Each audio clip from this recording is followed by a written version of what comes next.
Hello everyone. जैसे कि आप सबको पता है अब हमारे एडमिट कार्ड आ चुके हैं और टाइम खत्म है ऑलमोस्ट।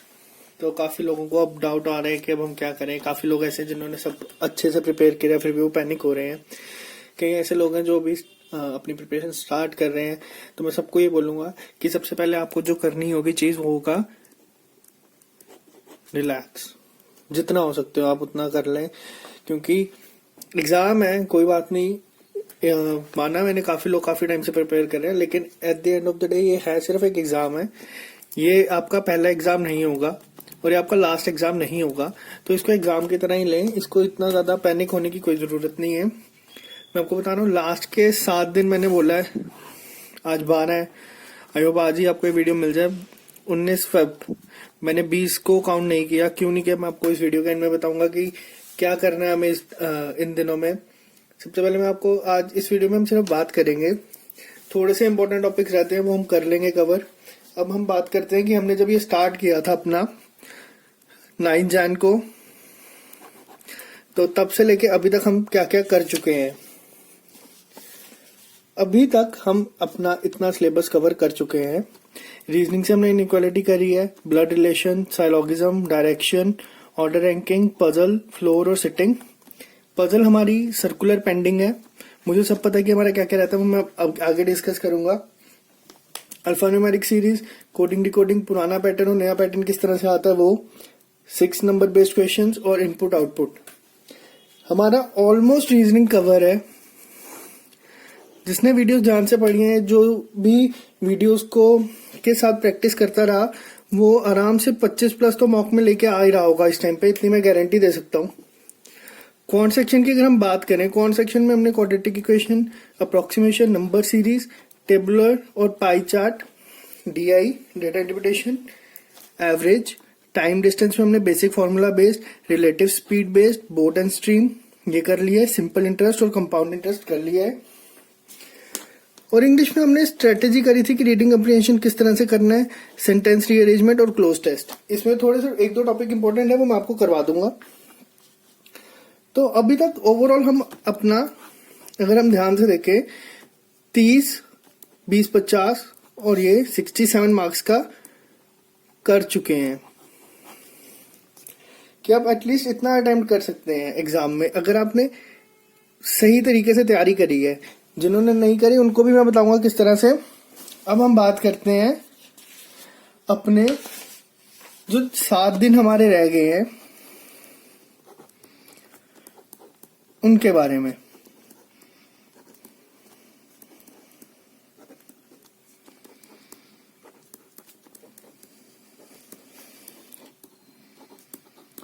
सबसे पहले तो मैं आपको बता दूं कि आप कट ऑफ वगैरह के चक्करों में इस टाइम पे ना पड़े, पैनिक ना हो। मॉक टेस्ट जो दे रहे हैं अच्छी बात है, लेकिन मॉक टेस्ट का स्कोर आपको मैं बता दूं कहीं काउंट नहीं होगा। अगर आपके ज्यादा आने तो ज्यादा खुश ना होना, अगर कम आने तो ज्यादा डिप्रेस मत होना। ये सिर्फ आपकी प्रैक्टिस में हेल्प करेगा। आप चीजें सीखने की कोशिश करें इन 7 दिन में। अब मैं आपको पहले बता दूं जो हमारा रहता है वो क्या क्या टॉपिक रहते हैं। क्वांट में हमारा एजिस रहता है, रेशो रहता है, और मैं आपको 2 से 3 डीआई और प्रैक्टिस करवा दूंगा कि एटलीस्ट आप एग्जाम में जब जाए तो आप 1 डीआई पूरी कर लें जो नए हैं वो। रीजनिंग में हमारा ऑलमोस्ट डन है। सर्कुलर पजल वगैरह हमारी रहती हैं, तो मैं पजल भी 3-4 करवाने की कोशिश करूंगा इतने टाइम में। इंग्लिश में मैंने सोचा कि अब एक वीडियो में आपको फिलर्स की, सेंटेंस इंप्रूवमेंट और एरर्स की दे दूं। ये तो बाकी सारा हमारा मेजोरिटी कवर है, यही रह गया है। 67 मार्क्स का हम कवर कर चुके हैं। अब मैं आपको बताऊंगा कि इन 7 दिन में हमने करना क्या है। मैं अपनी तरफ से पहले आपको बता रहा हूँ कि मैंने क्या क्या करवाना है, और फिर मैं आपकी तरफ से बताऊंगा कि आपकी तरफ से क्या क्या एफर्ट्स चाहिए। मैं कोशिश करूंगा कि इसमें मैं पहले इंग्लिश कवर करवा लूँ 2 दिन में, क्योंकि लोगों को काफी प्रॉब्लम आ रही है अभी भी। फिर हम क्वांट कर लेंगे और फिर लास्ट के 2 दिन हम कर लेंगे अपनी रीजनिंग। तो मेरी तरफ से तो पूरा एफर्ट है, आप उसकी टेंशन मत लें। अब मैं बताऊंगा कि आप लोगों को क्या करना है इन 7 दिनों में। सबसे पहले मैंने आपको बताया कि आप जितना रिलैक्स हो सकते हैं आप उतना हो जाए। जो आपका कंटिन्यू आप कर रहे हैं, आप पहले उसको कंटिन्यू करें। ये 2 दिन है, अब आप कोशिश करें कि आप नया कुछ ना पढ़ें एक्सेप्ट ये। मैं अपनी तरफ से बता रहा हूँ ये मैं इस तरीके से कराऊंगा कि इजी हो और आपको समझ रहे हैं कि हम कर क्या रहे हैं। पहले 2 दिन आप क्या करें, जितना भी आपने अभी तक पढ़ा है वो सारा रिवाइज करें, मॉक टेस्ट अभी ना दें इन 2 दिनों में। क्यों? क्योंकि अभी आप रिवाइज करें, जितने डाउट आ रहे हैं आप पोस्ट करें या कहीं करें। सॉरी मैं सारे डाउट नहीं ले पाता क्योंकि मेरे पास इतना टाइम भी नहीं हो पाता कि मैं हर एक क्वेश्चन देख पाऊं, लेकिन जितने भी मेरे को दिखते हैं मैं कोशिश करता हूं कि अपनी तरफ से मैं सबके रिप्लाई कर पाऊं। रिवाइज करें आप 2 दिन, जितना भी अभी तक आपने पढ़ा है, नोट्स सबने बनाए होंगे, आप बस उसे रिवाइज करें अच्छे तरीके से। उसके बाद आपने क्या करना है, नेक्स्ट 2 दिन आप मॉक टेस्ट दें। आप देखें कि आपके कितने मार्क्स तक आ रहे हैं। ज्यादा आएंगे तो खुश नहीं, कम आएंगे तो पैनिक नहीं, क्योंकि हर एक साइट का अलग एक पैटर्न होता है, हर एक अलग अलग स्टैंडर्ड होता है कि कोई डिफिकल्टी लेवल जानबूझ के ज्यादा रखता है कि पेपर इजी लगे, कोई जानबूझ के इजी रखता है कि लोग ज्यादा बाय करें कि यार ये ठीक है आप ये वाले दें। तो मैंने आपको पहले ही बताया था कि हमें मार्क्स नहीं देखने हैं, मैंने फिर रिपीट कर रहा हूं कि हमें मार्क्स नहीं देखने हैं मॉक टेस्ट के। हमें उसका सबसे पहले जो अगर कोई चीज देखनी है वो देखना है कि उसका एनालिसिस क्या है, कि हमने कौन सी ऐसी चीजें हैं जो पहले गलत की थी या वो हमारी अब ठीक हो रही हैं या नहीं हो रही, क्या हम अभी भी सेम गलतियां कर रहे हैं। अगर हम सेम गलती कर रहे हैं तो उसे किस तरह से ठीक करना है मैं वो भी बताऊंगा। मैंने आपको बताया मार्क्स नहीं देखने, हमें क्या देखना है, परसेंटाइल। अगर आपकी परसेंटाइल में आपको बता रहा हूं 80+ आ रही है तो आप टेंशन ना लें, रिलैक्स करें जितना हो सकता है, आराम से अपनी रूटीन करते रहें, काम पढ़ते रहें थोड़ा थोड़ा दिन में, ये नहीं कि पढ़ाई छोड़ दें, लेकिन रिलैक्स रहें जितना हो सकता है। माइंडसेट काफी हेल्प करेगा आपके एग्जाम में। ये तो आ गया हमारे पहले 4 दिन क्या करना है, हमें सारा रिवाइज करके मॉक टेस्ट देने हैं। 2 से 3 मॉक टेस्ट आप देख लें इन 2 दिन में, 1-1 घंटे का मॉक टेस्ट होगा, ज्यादा होगा भी नहीं। अब डे 5 की बात करेंगे। आपने अब यहाँ क्या करना है, जो आपने मॉक, जब आप मॉक देंगे मैं अभी आपको बताऊंगा कि हमें मॉक किस तरह से देना है। डे 5 में हमने क्या देखना है कि जो हमारे एनालिसिस के बाद जो हमारे वीक एरियाज थे उनकी प्रैक्टिस करनी है इन 2 दिन, डे 5 और डे 6, कि आप उनकी प्रैक्टिस करें वीक एरियाज की। अगर आपको लग रहा है कि आपके वो इम्प्रूव हो रहे हैं तो आप उसको प्रैक्टिस करें। अगर आपको लग रहा है कि यार ये वीक एरियाज अभी भी वीक ही हैं तो आपको मैं बोलूंगा बेटर टू लीव देम, क्योंकि एग्जाम में क्या है, एग्जाम में आपको 100 में से 100 अटेम्प्ट नहीं करने, आपको सिर्फ उतना अटेम्प्ट करने जिससे आपकी सिलेक्शन हो जाए। किस तरह से करना है वो मैं बताता हूँ। डे 7 में आपको क्या करना है, आपको जितने भी आपने जैसे क्वांट के फॉर्मूलाज पढ़े हैं या ब्लड रिलेशन या साइलॉगिज्म के रूल्स पढ़े हैं या इंग्लिश के आपने देखे हैं कि ट्रिक्स या रूल्स किस तरह से करना है, उन्हें एक बार रिवाइज करें। ये हो जाएगा आपका 19th फेब तक का। मैंने 20th फेब को आपको बोला कि नहीं करना। क्यों? 20th फेब को कोई भी बच्चा पढ़ाई नहीं करेगा, ना कोई मॉक देगा, ना ही कोई पढ़ाई करेगा, ना ही रिवाइज करेगा, कुछ भी नहीं। क्योंकि मैं आपको बता रहा हूं, अगर आपने पढ़ाई की है तो यहां तक आप कर चुके हैं जितना आप कर सकते थे। यहां पे अगर आप मॉक देंगे, अगर सपोज आपके परसेंटाइल स्टार्टिंग में 90 to 95 आ रहे थे और ये वाला काफी टफ आ गया मॉक, आपके परसेंटाइल गिर के 75 हो गए, क्या होगा? आप लोग बेफालतू की टेंशन में आ जाओगे कि यार ये क्या हो गया, कल एग्जाम है और आज हमारे मार्क्स नहीं आए। टेंशन लेने वाली बात आ जाती है जबरदस्ती की। इसीलिए मॉक तो कोई देगा ही नहीं, 20 को कोई भी नहीं देगा। अगर आपने देना तो आप दे लेना, मैंने एक बार करके देखा हुआ है और काफी फर्क पड़ता है आपकी परफॉर्मेंस में। अगर आपका पेपर से 1 दिन पहले मॉक खराब हो जाए तो रिलैक्स करें, टीवी देखें, जिन लोगों का सेंटर दूर है वो पैकिंग करें, जाने की तैयारी करें, फ्रेंड्स वगैरह से मिले, रिलैक्स करें, आराम से रहें, मूवी देखें, जितना दिमाग शांत रख सकते हैं उतना रखें। क्यों? क्योंकि ये जो होगा आप इस दिन में कुछ नहीं कर सकते। अगर आपने पढ़ाई की है तो आपकी सिलेक्शन कोई नहीं रोक सकता। अगर आपने पढ़ाई नहीं की है तो आप इस दिन जो मर्जी कर ले, आपकी सिलेक्शन कोई करवा नहीं सकता। करवाने के लिए तो चलो फिर दूसरे कई सोर्सेज आ जाते हैं, लेकिन जिन्होंने पढ़ाई की है उनका तो कोई रोक ही नहीं सकता है सिलेक्शन। 20th फेब को कोई नहीं पढ़ेगा। ये जो 7 दिन है अब हमारे, आपको फिर रिपीट करता हूं क्या करना है। पहले 2 दिन रिवाइज और 1 मॉक, या तो रिवाइज करने से पहले आप एक मॉक दे लें, जिससे आपको एक आइडिया हो जाएगा कि आप इस टाइम पे कहाँ स्टैंड करते हैं। अगर आपके मार्क्स 35 इतने भी आ रहे हैं, परसेंटाइल देखनी है, अगर वो आपकी 70 तक आ रही है, आपने क्या करना है, जब रिवाइज करना है 2 दिन अगर आपको लग रहा है कि आपका 1 या 1.5 दिन में हो गया है, टाइम नहीं वेस्ट करना, पहले ही मॉक दे लें, रिवाइज करके फिर मॉक दें, देखें परसेंटाइल कितनी आ रही है और उसका एनालिसिस चेक करें कि वीक एरियाज कौन से हैं आपके अभी भी, अगर वो ठीक होने वाले हैं या नहीं है। अब मैं आपको बताता हूँ एक और चीज, क्या, जैसे मैंने आपको पहले बताया था कि हमने टॉपिक पढ़े हैं simple interest, boat and stream. अगर आपसे वो अटेम्प्ट हो रहे हैं तो ठीक है, अच्छी बात है। अगर आपसे वो अटेम्प्ट नहीं हो पा रहे तो कोई जरूरत नहीं है। 35 क्वेश्चन है क्वांट के, सिलेक्शन के लिए आपको 20 क्वेश्चन काफी है, 15 क्वेश्चन आपने छोड़ने हैं, तो वो देख लें आपको कौन कौन से छोड़ने हैं। ये सिर्फ आपकी है, क्योंकि अब जो मेरा टॉपिक स्ट्रांग है मेरे लिए, वो जरूरी नहीं है कि आप लोगों के लिए भी स्ट्रांग होगा। वेरी करता है, सबका अपना अपना स्ट्रांग पॉइंट होता है। जैसे मेरी रीजनिंग और क्वांट स्ट्रांग है काफी, तो कई ऐसे बच्चे होंगे जो इनकी इंग्लिश होगी, कई ऐसे होंगे जिनका क्वांट होगा, तो ये सबका अलग अलग है।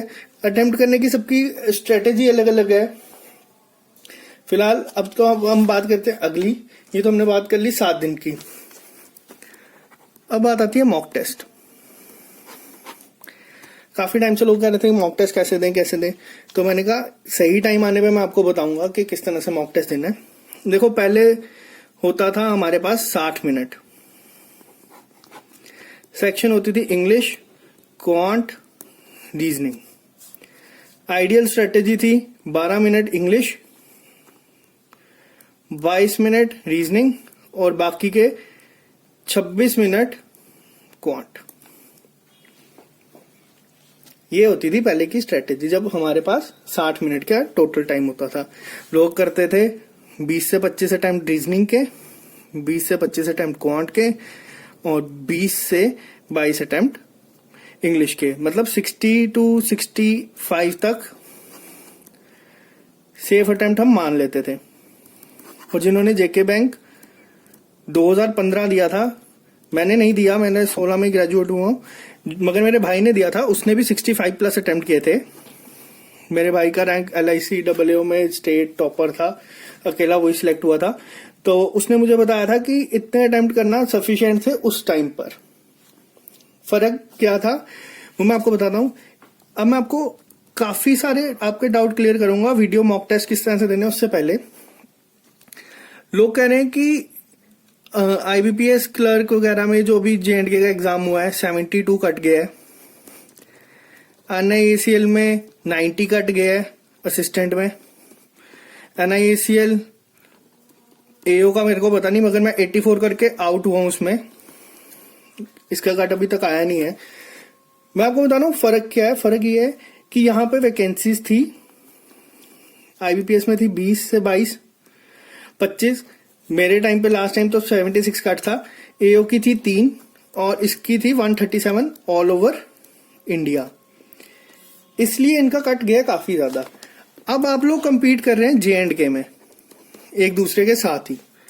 वैकेंसीज हैं 1450, 250 PO की हैं और 1200 बैंकिंग एसोसिएट की हैं।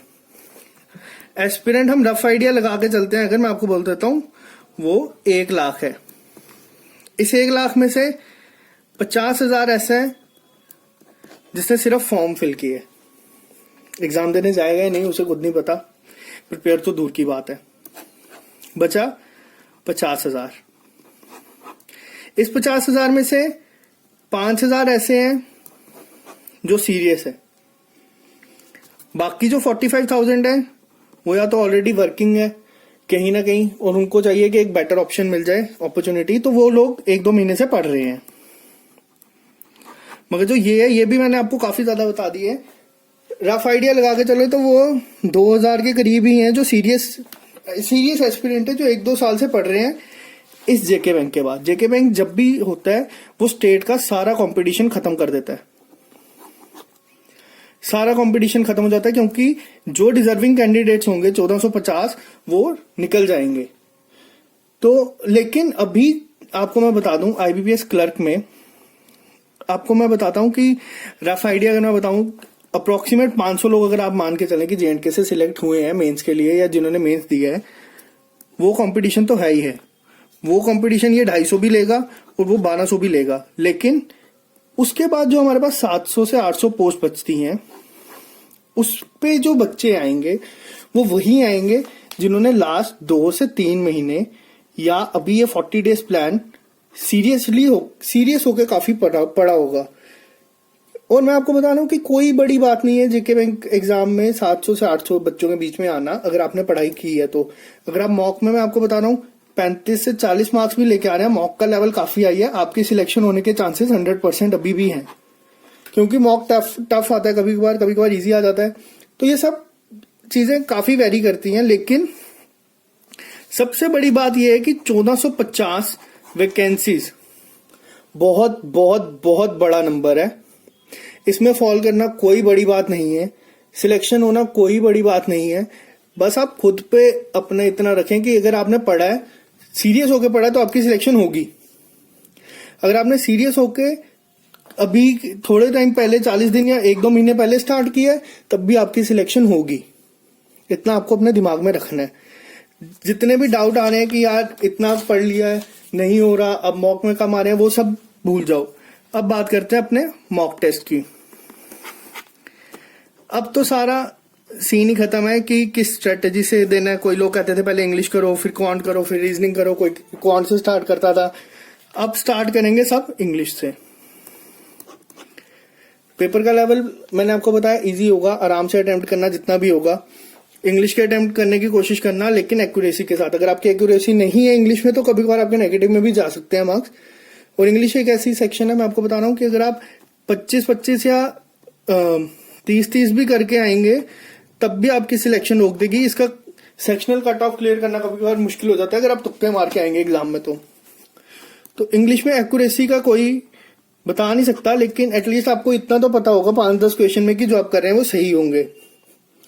तो इस पे इतना ही रखना, इंग्लिश पे ध्यान, एक्यूरेसी, तुक्के नहीं मारने, जो आते हैं वो ही करने हैं।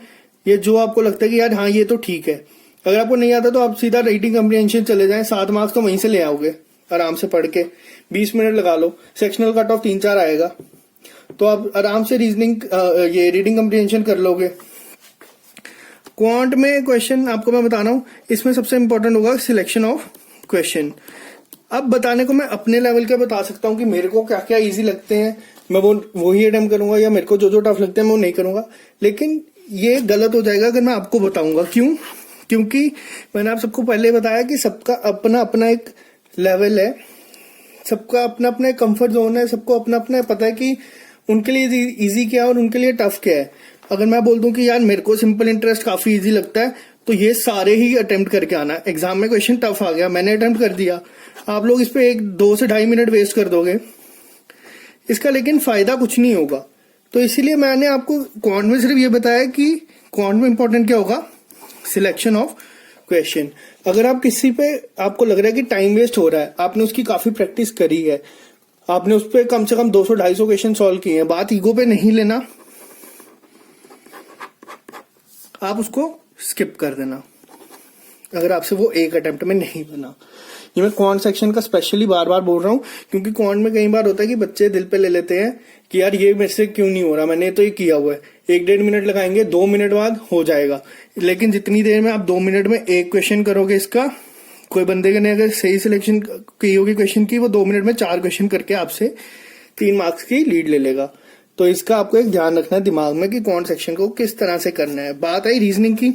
रीजनिंग में हमने अभी तक जितना पढ़ लिया है, इसमें मैं आपको एक चीज गाइड कर सकता हूं कि पजल एंड में अटेम्प्ट करने की कोशिश करना। पहले कोशिश करना बाकी सब कर लें, 10, 12, 15 मार्क्स वहां से ले लें, क्योंकि मैंने आपको बताया कि मॉक टेस्ट। और मैं आपको एक और चीज बताऊं कि कट जो होता है, काफी सारे कह रहे हैं कि कट ऑफ कितना जाएगा। कट ऑफ कभी भी टॉपर डिसाइड नहीं करते। जो मैंने आपको पहले बोला कि 400-500 लोग ऐसा जम्मू कश्मीर में बैठा हुआ है, जो आप कोई भी पेपर ले आओ उनके सामने, वो आपको पीछे कर ही देंगे। ये 400-500 में बैंकिंग एसोसिएट और वो दोनों मिक्स की बात कर रहा हूं। और पीओ का कंपटीशन भी शायद से वही लोग होंगे जो काफी अच्छे तरीके से पढ़ रहे हैं। 250 में से मैं आपको बता रहा हूँ 200 पोस्ट ऐसी हैं जो कंफर्म वो लेके बैठे हुए हैं। क्योंकि अब मैं जितने भी इंटरव्यू में जाता हूँ देने, मेरे को वो लोग वहां दिखते ही दिखते हैं। क्योंकि उन्होंने इतना प्रिपेयर करा है, क्योंकि वो सब भी 2015 के बाद ही पास आउट हुए हैं। काफी लोग, इनमें से मैं एग्जैक्ट नहीं बता रहा, लोग अभी अपना वो दिल ना छोटा करें।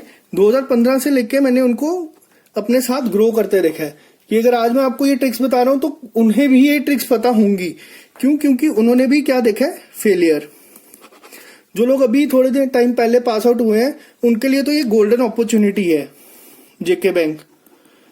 क्यों? क्योंकि हमारे टाइम पे जेके बैंक का एग्जाम नहीं था। हम लोगों ने 2016 से लेके अगर 2019 तक कंपीट करके एक दूसरे से बाकी एग्जाम क्रैक करे तो हमने फेलियर भी बहुत देखा है। तो ये जो 2019 में आपको सीधा जेके बैंक दिख गया, जो भी रिसेंटली पास आउट हुए हैं, इस अपॉर्चुनिटी को जाने मत देना। क्योंकि ये अपॉर्चुनिटी 2015 के बाद 2019 में आई है। नेक्स्ट टाइम कब आएगी किसी को नहीं पता, बट जो 2019 के बाद वाला फेस होगा ना, वो आपके लिए काफी टफ हो जाएगा निकालना। इसीलिए मैं आपको बताता हूँ, यहाँ पे आप क्या करें, शांत रहें, प्रैक्टिस करें, कोशिश करें कि आप 1200 बैंकिंग एसोसिएट में आए ही आए। और जो मेहनत कर रहा है, जो ये 250 पीओ वाले होंगे, इनको तो मुझे कुछ बताने की जरूरत है नहीं, क्योंकि इन लोगों का अभी से ही सब क्लियर है कि कौन होंगे कौन नहीं। मैं आपको बता सकता हूं, आज भी मैं अगर आपको 40 से 50 नाम दे दूं लिख के रिटर्न, और आप रिजल्ट चेक कर लेना, अगर फेयर सब कुछ हुआ, ये 40 से 50 प्लस लोग ही उसमें लिस्ट में आएंगे। काफी सारे ऐसे हैं जो अभी भी इस चैनल पे ही मेरे को मिले हैं, वो लोग भी इन 250 में तो होंगे ही होंगे, क्योंकि उनके स्किल्स इस तरह के डेवलप हो चुके हैं। अब आपको मैं एक और चीज, लास्ट चीज आज की, पैनिक नहीं होना एग्जाम में, ना एग्जाम से पहले। ये सिर्फ एक एग्जाम है। वर्स्ट केस सोचो क्या हो सकता है इस एग्जाम में। वर्स्ट से भी वर्स्ट केस क्या होगा, सिलेक्शन नहीं होगी, कोई बड़ी बात नहीं है।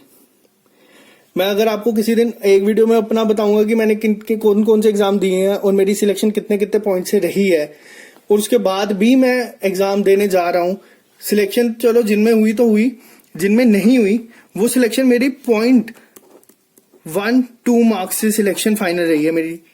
काफी सारे ऐसे एग्जाम है। एसबीआई पीओ भी इस टाइम पे दिया था मैंने, इंटरव्यू आउट, सिलेक्शन मेरी 0.5 या 1 मार्क कम थे फाइनल सिलेक्शन में। ये सब क्या है, ये सिर्फ एक एग्जाम है। आपकी लाइफ एग्जाम डिसाइड नहीं कर सकता। अगर आज आपका एग्जाम नहीं हो रहा, डिपेंड करेगा आप किस तरह से उसको हैंडल करते हैं, किस तरह से आप उस चीज को एक्सेप्ट करते हैं। कई लोग ऐसे होंगे, वो क्या कर देंगे, वो इल्जाम लगाएंगे कि जेके बैंक में सिर्फ करप्शन होती है, 5 लाख पे क्लर्क और 10 लाख पे पीओ बनेंगे। मैं उनको बता दूं, आप जितनी जल्दी फेलियर एक्सेप्ट कर लेंगे, आप उतनी ही जल्दी। क्यों? क्योंकि कई चीजें ऐसी होती हैं जो आपको सच पता है और सिर्फ आप ही को पता होगा। अगर आपने मेहनत की है और आपको पता होगा आपकी सिलेक्शन क्यों हुई है, और अगर आपने मेहनत नहीं की है, आपको तब भी पता होगा कि आपकी सिलेक्शन क्यों नहीं हुई है। तो इस चीजों का थोड़ा सा ध्यान रखें। एग्जाम है, नहीं होगा कोई बात नहीं, मैं यहीं पे हूं, और ज्यादा मेहनत करेंगे, नेक्स्ट एग्जाम निकाल लेंगे। लेकिन अभी के लिए 21 फेब और 22 से 24 फेब आप लोगों का टाइम है, सामने अपॉर्चुनिटी है, आराम से मिल सकती है जॉब, कोई बड़ी बात नहीं है। आप बस ठंडे दिमाग से पेपर करके आए, मैं गारंटी देता हूं कि 100% सिलेक्शन होगी। दिमाग में अगर आपने वर्स्ट केस अपने घुसा लिया ना, तो आपको मैं बता रहा हूं कि आप पैनिक कभी नहीं करेंगे, एग्जाम में तो खासकर कभी नहीं। तो इसीलिए वर्स्ट केस सोच के चलें कि इससे ज्यादा खराब कुछ नहीं हो सकता। और अगर आपको उससे डर नहीं लगता तो आपको किसी चीज से डरने की जरूरत नहीं है। एग्जाम आराम से देके आए। All the best. तो काफी देर से मेरे पूछ रहे हैं कि नाम क्या है, मैं उनको अपना नाम भी बता देता हूं।